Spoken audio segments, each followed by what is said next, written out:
Presiden Prabowo itu tidak pernah punya tema lain ketika pidato selain MBG. Susah kita bedakan sebagai seorang kepala negara dan kepala pemerintahan atau CEO MBG. MBG bukan makan bergizi gratis, tapi maleng berkedok gizi. Harusnya Pak Dadang, kepala BKN itu udah masuk penjara, Bang. Kalau saya dituduh anti asing, karena mengkritisi pemerintah, loh kok yang nyerang saya ketika mau diancam culik malah nomor asing? Bahkan lebih dari 40 pengurus BEM UGM itu menerima teror. Orang tua kami itu juga mendapatkan teror bahwa ada bocoran yang sedang menyusun rencana untuk pembunuhan.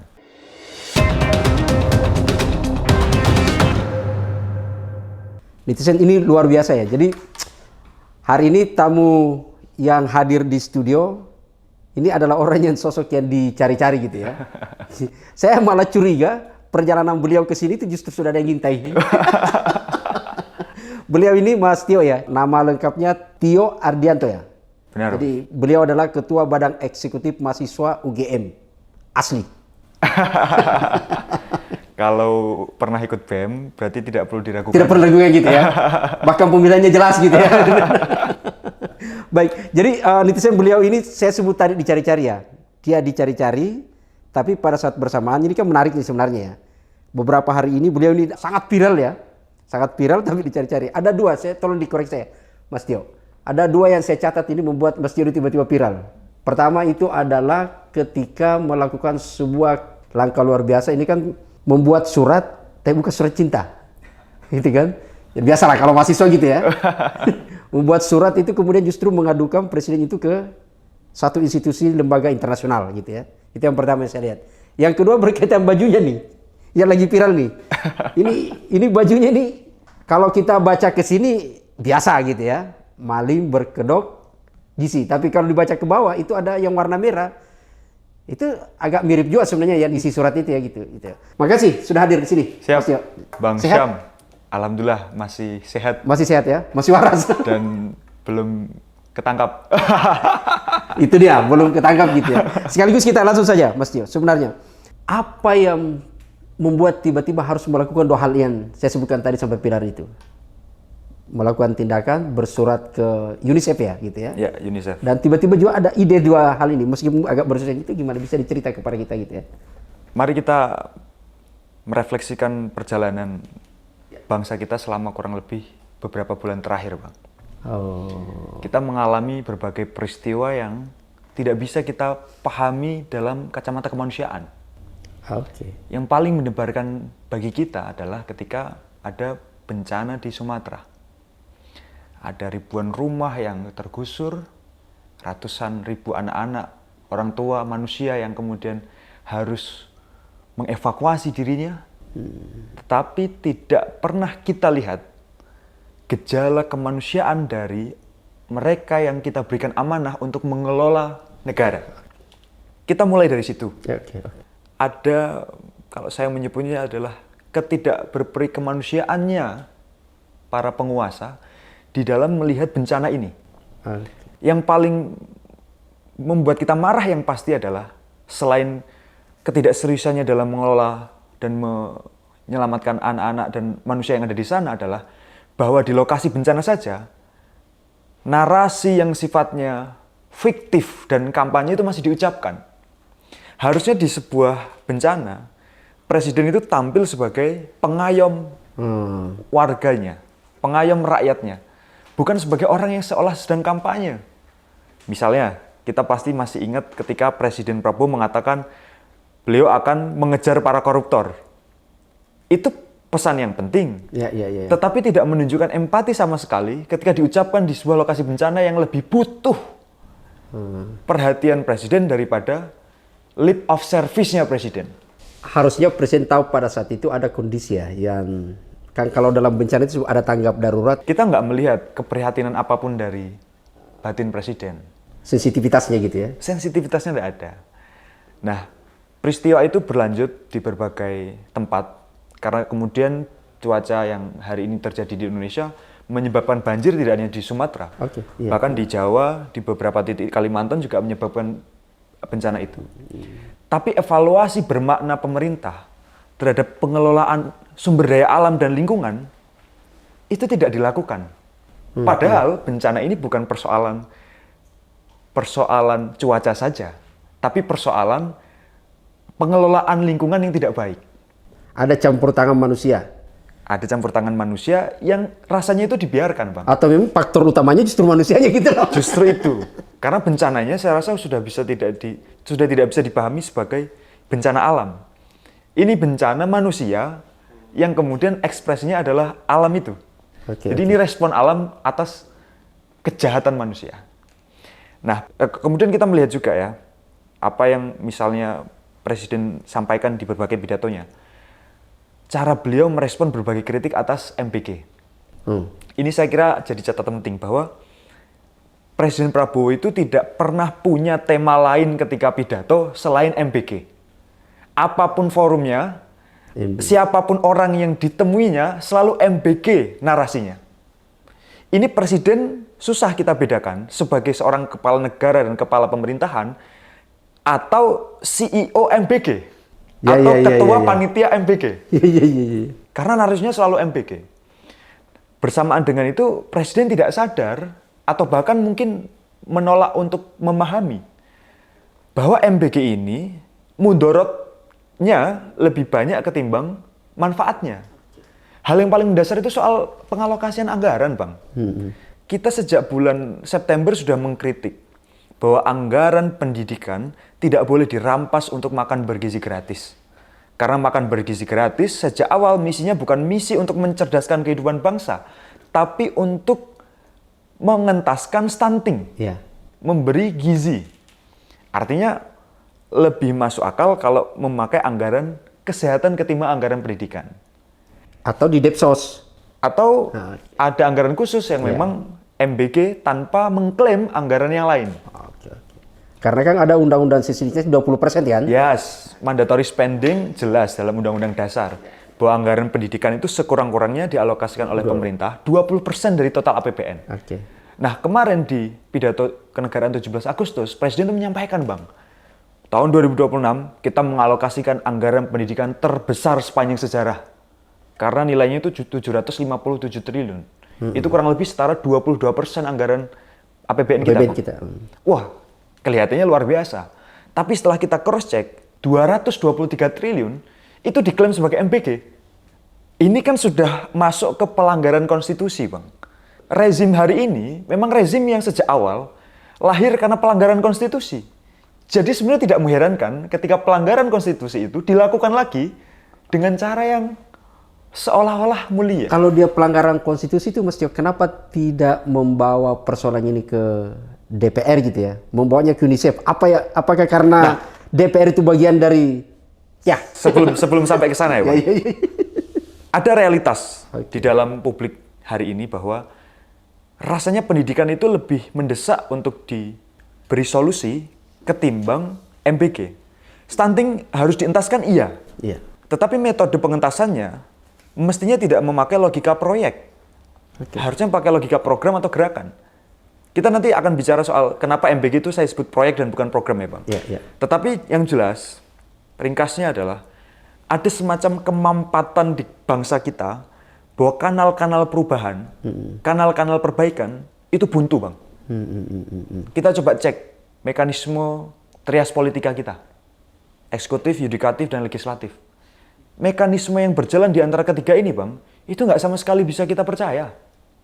Pasca demo geger luar biasa Agustus, publik menyampaikan tuntutan 17+8, rancangan undang-undang perampasan aset, dan seterusnya. Sampai sekarang, kita nggak bisa percaya sama DPR. Sudah dijalankan. Kita masih... Yang dirampas rakyat, hartanya rakyat. Asetnya rakyat. Ternyata begitu ya, Bang ya? Nah itulah pinter ngakali konstitusi. Yang jelas ada suasana batin bahwa rezim ini jalan untuk perbaikannya itu mampet semua, Bang. Penting untuk memberitahu bahwa presiden kita itu, kalau bahasa saya, bodoh.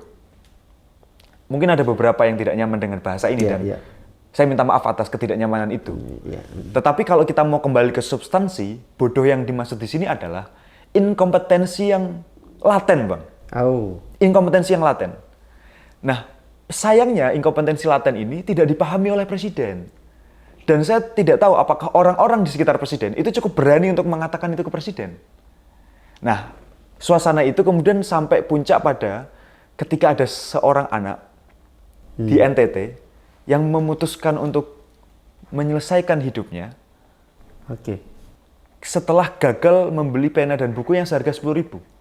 Sementara ironinya di saat bersamaan, negara setiap hari menggelontorkan 1,2 triliun untuk MBG. 16,7 triliun untuk BOP, Board of Peace, yang kontroversial dan kita nggak percaya bahwa itu akan mampu memerdekakan Palestina. Itulah puncak dari kemarahan publik yang kemudian BEM UGM merasa perlu untuk merespons.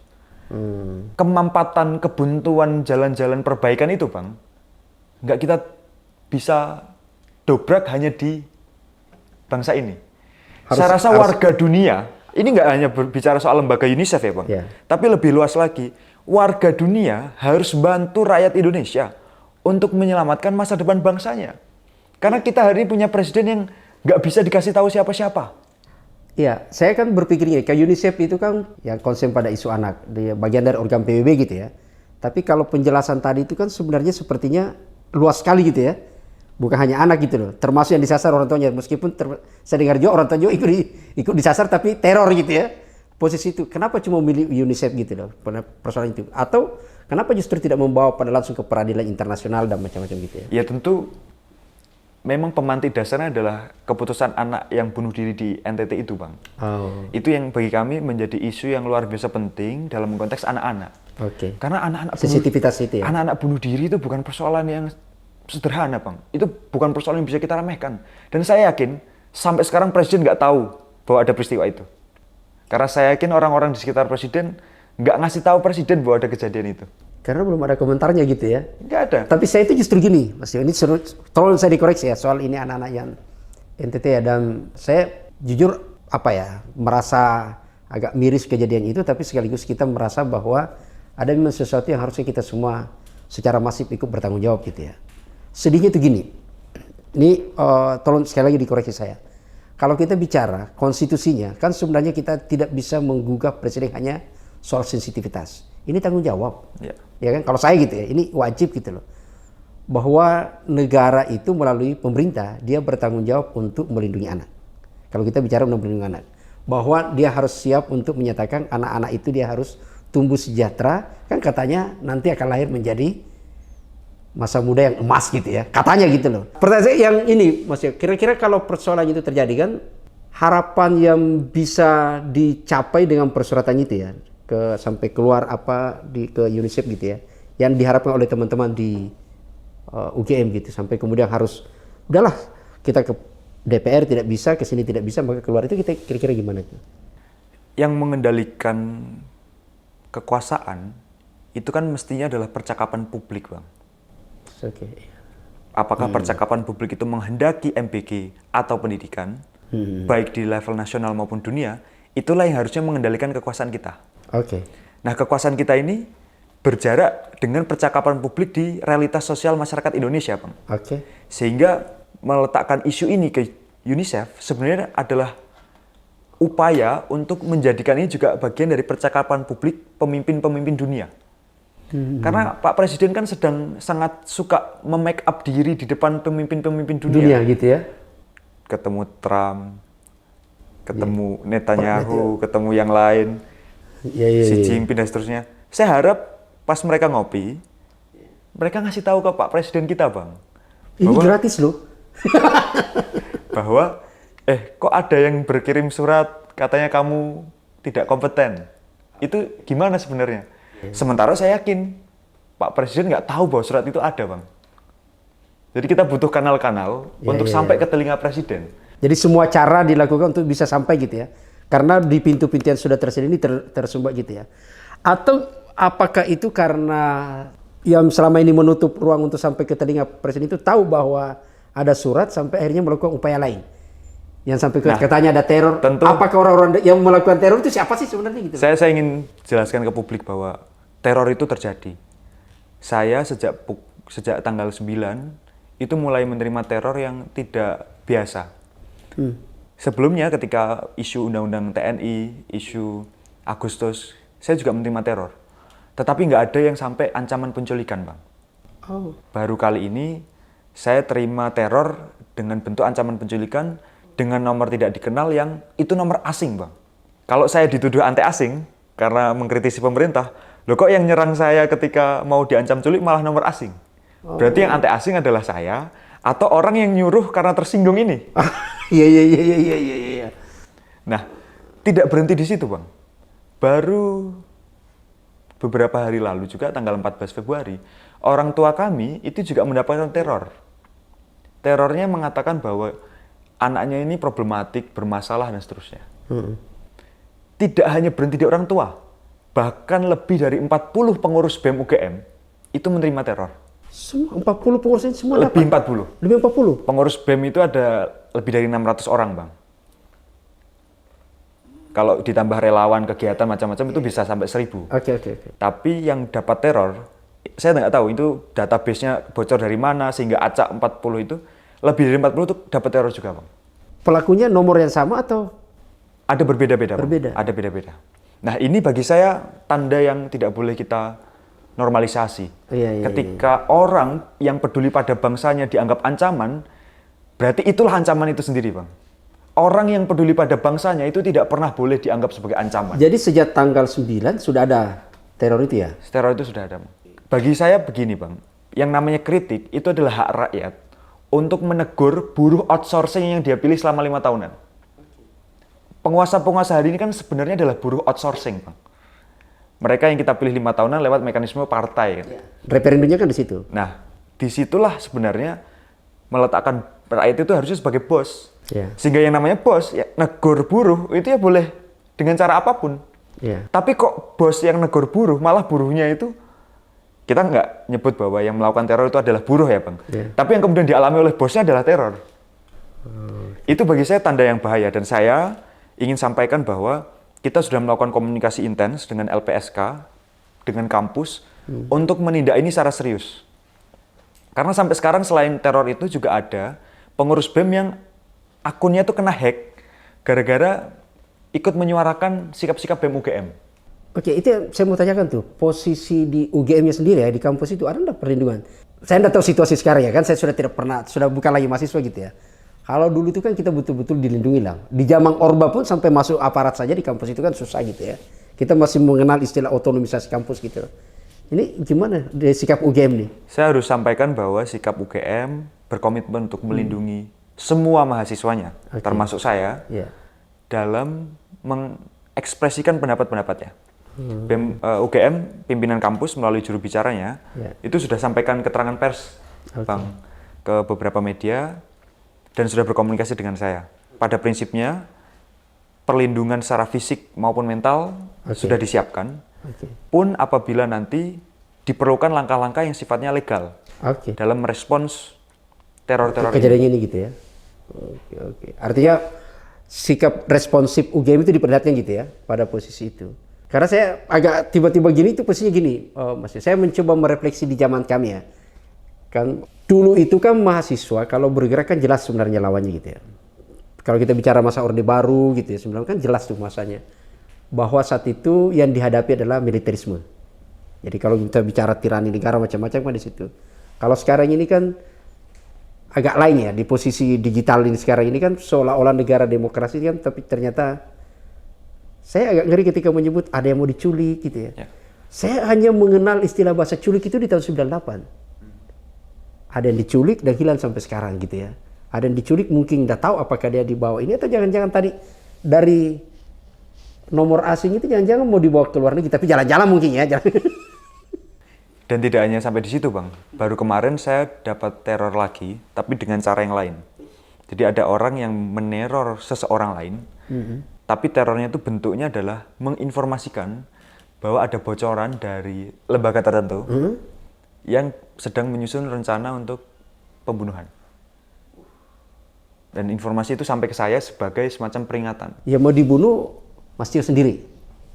Menurut screenshotan teks yang saya tangkap begitu. Dan respon Anda sih kayak menarik nih. Seolah tidak ada kejadian apa-apa gitu ya. Tapi kan perjalanan ke sini tadi aman saja kan gitu. Bagi saya, kalau saya menghadapi ini dengan rasa takut, artinya saya membuat teror itu berhasil, Bang. Oke, keren. Saya harus menghadapi ini secara kesatria untuk menunjukkan bahwa teror itu gagal. Oke. Bahwa rencana itu apakah ada atau tidak, saya kira mari kita lihat apakah setidak manusiawi itu kemudian pemerintah ini dalam merespon anak bangsanya yang marah, yang mengkritisi dengan dasar cinta pada tanah air. Saya hanya ingin dikenang dan dikenal sebagai orang yang peduli sekaligus cinta pada bangsa ini, Bang. Oke. Apapun resiko sudah kita hitung. Ya. Sudah kita hitung. Semoga bukan resiko terburuk yang kita alami. Ya. Saya jadi ini, Mas Tio, kan posisinya kan sebenarnya kalau kita bicara tadi kan menyebut bahwa ini kan sebenarnya gerakannya by data kan dalam posisi itu. Tadi bahkan menjelaskan ada banyak postur APBN yang justru sudah begitu sangat kronis gitu ya dari posisi pembagian itu. Tiba-tiba saya teringat kan sebenarnya saya kebetulan isunya agak konsen di situ sebenarnya dari soal analisa APBN gitu ya. Kalau kita bicara postur itu kan sebenarnya dia posisinya APBN itu kan harus pro kepada rakyat kan di situ. Secara umumnya kan di situ. Distribusinya harus adil dan macam-macam. Tapi lagi-lagi saya kembalikan di situ posisinya. Apa pembacaan teman-teman di UGM terhadap APBN kita sekarang ini yang begitu sudah sangat krusial gitu ya untuk kemudian memperhadapkan pada situasi sekarang ini gitu loh. Apa kira-kira yang harus kita lakukan secara bersama untuk meyakinkan publik ini adalah hal yang serius, bukan melakukan revolusi ya yang dipikirkan oleh di istana sana. Meskipun yang kita pikirkan kan biasanya definisi revolusi di publik kan berbeda definisi di istana kan di situ. Ini yang kan problem gitu loh. Tapi kan ketika APBN jebol, maka sesungguhnya yang menderita itu adalah rakyat. Ya. Karena pemilih duit itu kan rakyat. Nah itu untuk rakyat gitu loh. Yang di istana mereka baik-baik saja. Tidak pernah mereka tertunda pembayaran gajinya kan di situ. Nah pertanyaan saya itu adalah apa yang ada dipersiapkan oleh gerakan teman-teman di UGM untuk kemudian mencoba mempersempit ruang kebocoran-kebocoran itu gitu. Saya harus katakan lebih dahulu beberapa hal, Bang. MBG itu sudah tidak lagi layak kita sebut sebagai makan bergizi gratis. Bergizi saja tidak, apalagi gratis. Oke. Total keracunan sekarang lebih dari 28.000. Dan kalau bicara gratis, ini tidak gratis. Ini adalah uang kita sendiri yang dikelola oleh mereka. Oke. 335 triliun uang yang digelontorkan untuk MBG itu pada dasarnya adalah penghambur-hamburan uang bukan untuk rakyat. Saya berikan ilustrasi yang mudah. Satu SPPG itu per tahun bisa punya laba minimal 1,8 miliar, Bang. Satu SPBG. Satu SPPG. Minimal 1,8 miliar kalau tanpa korupsi. Bayangkan kalau korupsi. Oke.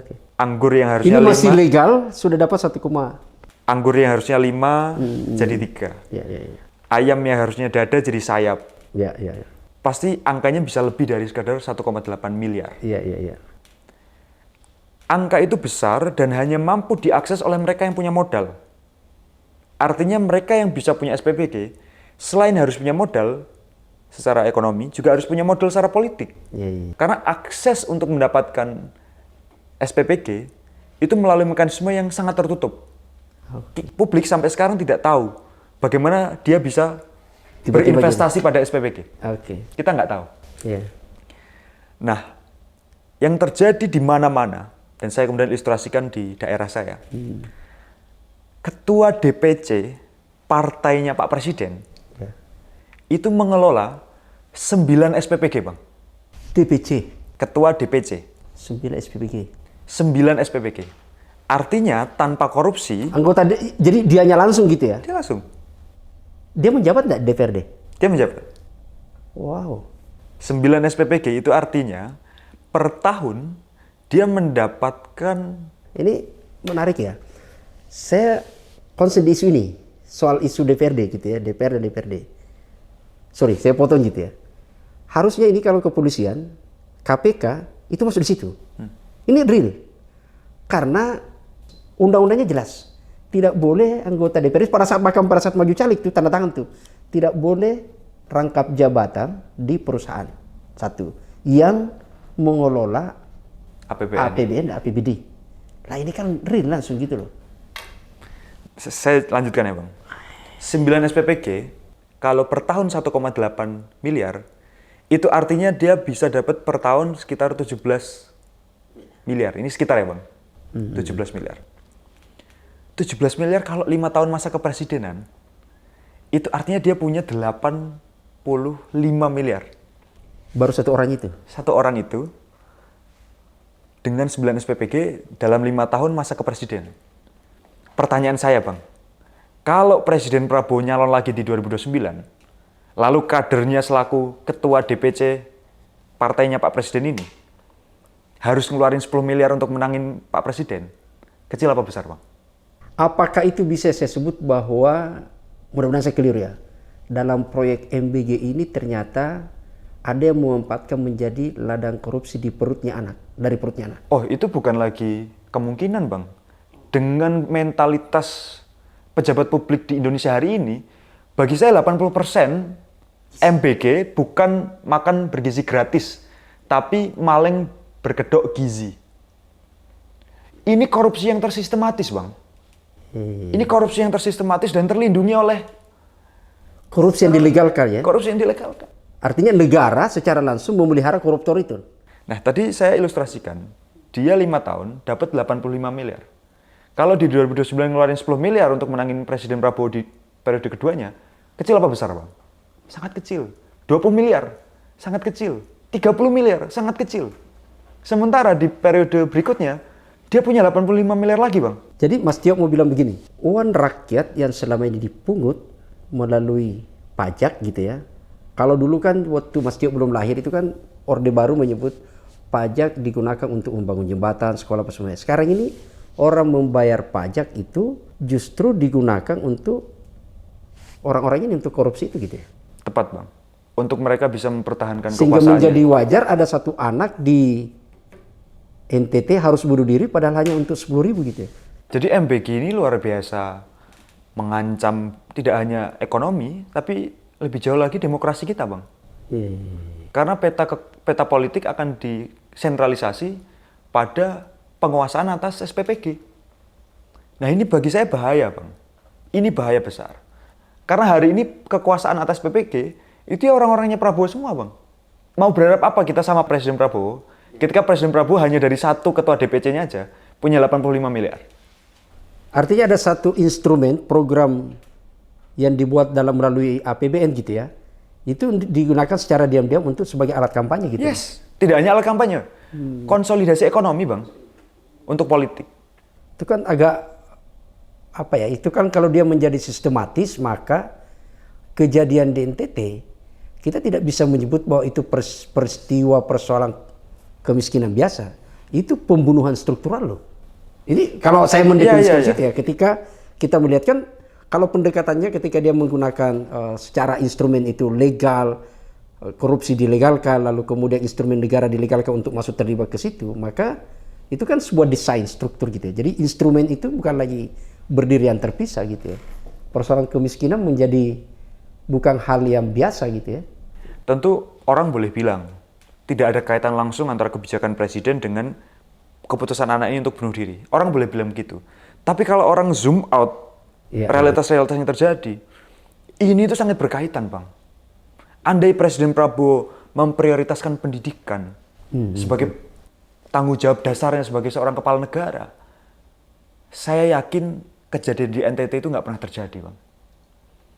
Bunuh diri itu. Saya yakin nggak pernah terjadi. Karena bayangkan ada seorang anak hanya gara-gara uang 10.000, Bang. Kita kalau ngomongin uang 10.000 itu kan di Jogja hanya dapat Indomie. Itu pun belum pakai telur, Bang. Dapat 2 nasi kucing. Atau 2 nasi kucing, Bang. Ya, kita turut, pasti saya rasa semua orang berduka cita. Tapi kita nggak boleh berhenti di duka cita itu, Bang.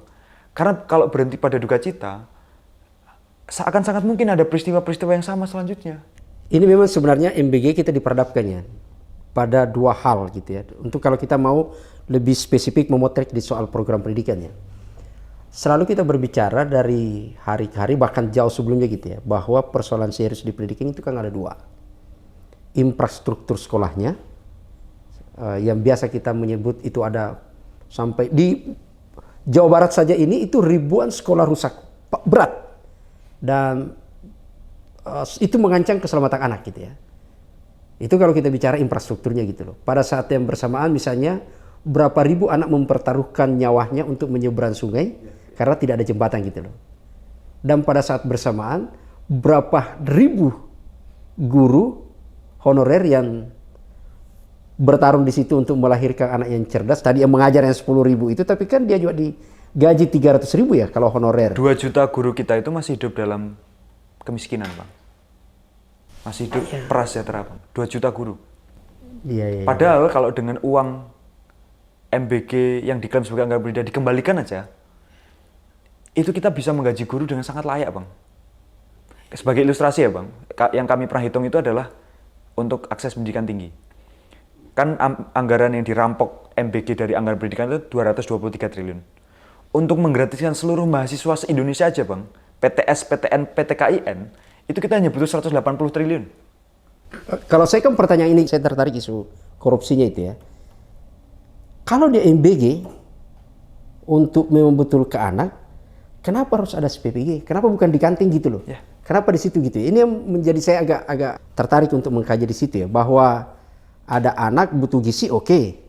Tapi kenapa harus memperpanjang mata rantai itu untuk ke sini gitu ya. Itu yang sampai saya sebut tadi itu istilah jangan-jangan karena memang ada korupsi yang mau dipelihara di situ gitu ya. Itu yang apa sih motivasi sejujurnya gitu loh. Itu yang agak ini gitu. Nah, pertanyaan saya yang ini Mas Tio, berarti kita masih sedikit situ di soal distribusi MBG dan kasus yang lain gitu ya. Karena kan saya lagi-lagi selalu berharap untuk saya dikoreksi kalau saya nakal menggunakan istilah gitu ya. Saya terpancing dengan gaya Mas Tio yang mahasiswa aktivis BM nih. Saya tiba-tiba teringat kayak kembali juga gitu. Karena tadi saya menyebut bahwa ini adalah ladang korupsi dari perut anak gitu ya. Tapi kemudian pada saat bersamaan, karena mengilustrasikan Mas Tio mencoba mengkaji bahwa 80% dan macam-macam gitu ya. Dan hari ini tuh kan tidak ada upaya untuk melakukan evaluasi. Bahkan begitu gagal menyebut akan bertambah lagi gitu ya.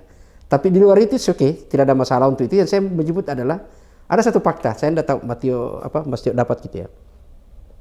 Hari ini itu kan anak-anak libur. Untuk MBG nih ya, hari ini kan anak libur. Beberapa bulan lalu, waktu juga masa libur, pas bencana yang tadi diilustrasikan itu adalah bencana di Sumatera.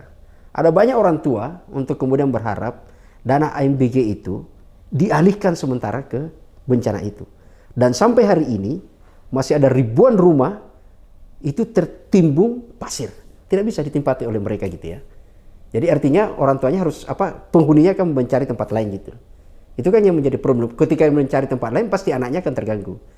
Karena tidak akan bisa belajar, tidak bisa kayak ini. Kalaupun dia bisa belajar, dia akan pindah berarti akan jauh. Adaptasi baru dan macam-macam gitu ya. Saya kemarin kan tadi pernyataan bahwa hari ini libur anak-anak. Tapi kan MBG tidak libur. Seolah-olah, mudah-mudahan saya clear ya. Seolah-olah korupsi itu 1 detik pun tidak boleh berhenti di sini. Mudah-mudahan saya salah. Sayangnya Bang Syam benar. Memang watak kekuasaan kita hari ini tidak lagi mempertimbangkan persoalan-persoalan etis. Sejak awal rezim hari ini lahir karena pelanggaran etis. Maka rasanya mustahil kita berharap rezim ini akan melakukan hal-hal yang sifatnya etis. Maka terhadap perasaan korupsi yang rasanya 1 detik pun tidak boleh berhenti, saya sepakat sekali dengan itu, Bang. Loh, setelah 28.000 anak-anak Indonesia itu keracunan MBG, kepala BGN itu justru diberi tanda jasa kehormatan oleh Presiden. Harusnya Pak Dadang, kepala BGN itu udah masuk penjara, Bang. Bukan dapat tanda jasa kehormatan. Kan kita bisa cek, apakah ada evaluasi bermakna setelah itu? Tidak ada, Bang. Setidaknya dia mengundurkan diri. Selemah-lemahnya iman gitu ya. Dan yang paling kita sedih, luar biasa adalah di depan banyak orang Presiden dengan bangga mengatakan 28.000 hanya 0,00006% dari 100%. Pak Prabowo, 28.000 ini adalah anak dari orang tua, cucu dari kakak dan nenek, adik dari seorang kakak. Mereka adalah manusia yang pengen belajar di sekolah tanpa diganggu pencernaannya oleh MBG. Dan luar biasa tidak berkemanusiaan. Nyawa itu tidak bisa pendekatannya statistik. Satu anak yang meninggal di NTT tidak bisa disebut cuma satu anak dari sekian ratus juta penduduk gitu ya. Karena kalau kita baca, ini agak memberi opini gitu ya. Kalau kita baca beberapa sejarah-sejarah yang terjadi di Perang Dunia Kedua itu kan semuanya gini. Kenapa biasa laporan itu muncul pendekatan statistik? Itu kan sebenarnya untuk mencoba mengakali bagaimana supaya informasi itu tidak, atau sedikit setidak-tidaknya bisa mereduksi informasi itu tingkat emosi di publik. Jadi misalnya hanya sekian persen orang yang meninggal. Kalau disebut sekian ratus ribu, itu berbeda gitu ya. Jadi ini kan bahasa senangnya kan pembodohan gitu ya. Jadi agak ini gitu. Saya mengandaikan, ini kan ketua badan eksekutif mahasiswa gitu ya. Kalau seandainya di tempat ini ada Prabowo atau setidak-tidaknya ada orangnya Prabowo, apa yang Anda akan sampaikan? Saya lebih pengen nyampaikan sesuatu ke Pak Presiden ketimbang orangnya Pak Presiden. Karena rasanya nggak ada yang bisa dipercaya untuk akan menyampaikan ini ke Pak Presiden. Meskipun saya tidak pernah mau ketemu Pak Presiden di ruang-ruang tertutup. Ya, kalau Pak Presiden mau mendengar suara kami, silakan datang ke UGM. Kita siapkan medan terbuka untuk berdiskusi dengan mahasiswa. Silakan sampaikan apapun yang kau percaya tentang datamu, maka mahasiswa akan mendebat itu. Saya akan sampaikan kalau ada momentumnya bahwa Pak Presiden, mau sampai kapan Bapak dibohongi oleh orang-orang Bapak? Mau sampai kapan Bapak tidak mau tahu, buta serta tuli pada realitas yang terjadi di masyarakat kita? Masyarakat itu bukan angka-angka. Mereka adalah manusia. Bapak harus menyaksikannya dengan mata kepala Bapak, berhadapan dengan mata kepala mereka. Bukan dari angka-angka yang disediakan dalam kertas, yang sudah direduksi kenyataannya, sudah dipoles emosinya, sehingga yang terjadi seolah Indonesia baik-baik saja. Seolah Indonesia adalah negara yang paling bahagia. Maka sesungguhnya Bapak, mau sampai kapan Bapak dibohongi oleh orang-orang Bapak? Ini pernyataan menarik. Indonesia, masyarakat, saya ketawa supaya saya dianggap bahagia gitu ya. Indonesia adalah negara yang masyarakatnya paling bahagia. Aku itu penasaran sebenarnya. Mas Tio, jangan-jangan Mas Tio yang dijadikan responden gitu ya. Siapa kira-kira responden sampai mengaku paling bahagia? Mungkin pengelola-pengelola SPPG, Mas. Baik, netizen semua, ini luar biasa ya. Saya terpancing dengan diskusi ini secara emosional gitu ya. Karena ada banyak data yang coba dibongkar, dan satu hal yang saya informasikan dari data kami, memang ini Mas Tio salah satu mahasiswa BEM yang pernah sebenarnya ada pertemuan di istana dan menolak hadir ya. Jadi kalau ada profesor itu ditolak masuk, ini adalah mahasiswa yang menolak undangan presiden untuk hadir di sana. Ini luar biasa. Semua dilakukan bukan karena gagah-gagahan, tapi karena ingin bahwa yang harus didiskusikan itu adalah substansi. Dan substansi itu tidak boleh dijawab dalam ruang tertutup, tapi harus direspon secara terbuka pula. Dan ruang terbuka itu bisa dibangun bukan karena kita kritik, karena kebencian, tapi karena kita kritik itu karena sebagai hak warga negara kita. Sebuah ketertutupan itu adalah pasti di situ ada korupsi. Dan korupsi itu adalah pasti kemiskinan. Tapi ada orang bunuh diri karena dia terpaksa, karena memang sistem negara ini adalah secara struktural membuat orang harus bunuh diri. Terima kasih, sampai jumpa pada edisi berikutnya.